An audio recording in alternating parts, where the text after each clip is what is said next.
நல்வாழ்வு தரும் வாக்கு தரும் நல்வாழ்வு தரும் பழமும் நலமும் வழங்க வரும் செல்வாக்கு தரும் நல்வாழ்வு தரும் பழமும் நலமும் வழங்க வரும் செல்வாக்கு தரும்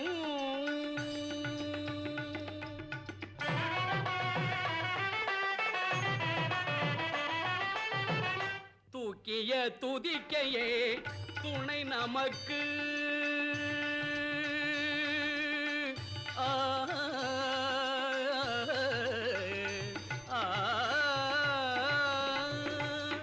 தூக்கிய துதிக்கையே துணை நமக்கு பொழுது துதிப்பவர்க்கு பயம் எதற்கு தூக்கிய